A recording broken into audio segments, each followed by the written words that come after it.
Detective first. So it's just trying to make sure that we even out the quavers on the first 2 or 3 bars. By the time you get to the bottom of the page, it seems to have worked itself out. It just seems to have settled down a little bit. I think the problem is that you don't go straight from the left to the right. Left, right. Okay, if you leave it slightly, then it rushes the quavers. So make sure you come straight in. And then just keep the other quavers nice and even. One and, or ta-te. Just getting that opening.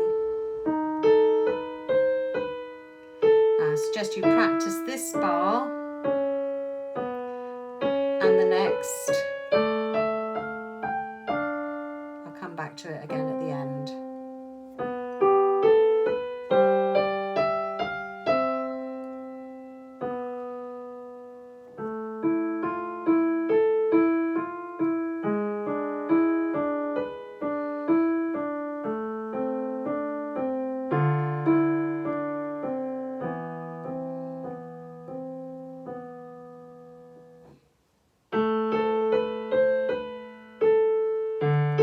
Sorry. See, I make mistakes as well.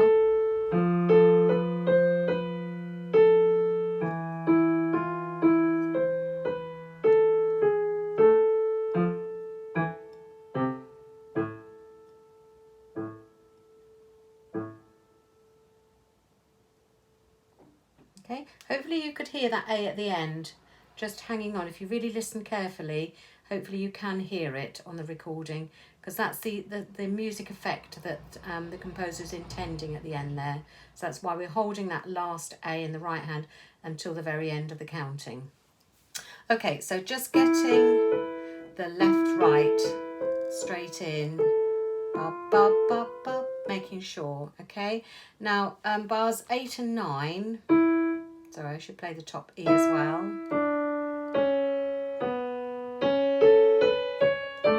You really need to try and nail that this week. So what is happening here? Well, the right hand shouldn't move, because if your little finger's on E and you've got your fingers spread evenly, the thumb should naturally be on A. Unfortunately, your thumb tends to turn outwards, which sometimes causes a bit of an issue. Try and keep it in on the key, a bit more in line with the key. So if you keep your right hand still, just lifting the rest, but the A should really, the thumb should be there. You shouldn't have to find the note. Okay, just make sure you've got that first. So lifting the rest and then play the A, and then make sure you turn underneath. What I noticed was this, so that if the hand slopes that way, it means you're restricting the thumb, all right? If you open the hand out that way by pushing that way with your arm, lifting underneath, you're giving the thumb a lot more freedom of movement.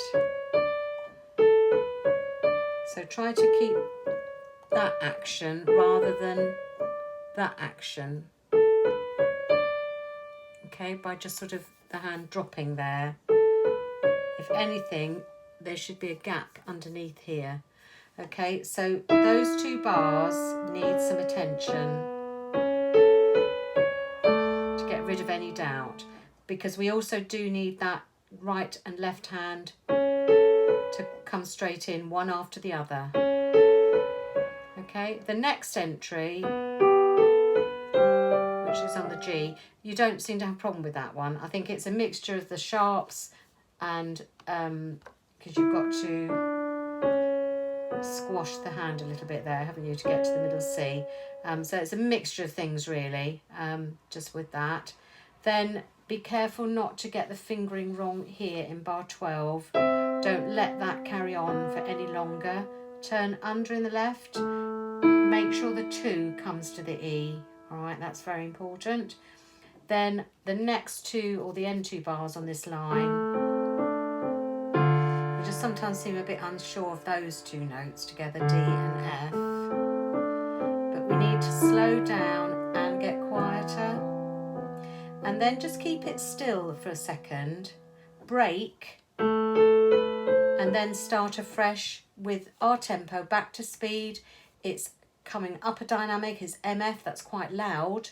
All right, so I think it's good to have a little second of just silence and then go straight into this, which is why I'm keen that there's a clean break in the sound between both hands. The right hand will definitely do a break, but the danger is you hold this E. Let go of both, pick up the speed and the dynamic, then slow down here just for one bar, but then pick your speed up, but don't get louder, get quieter. Rest, rest.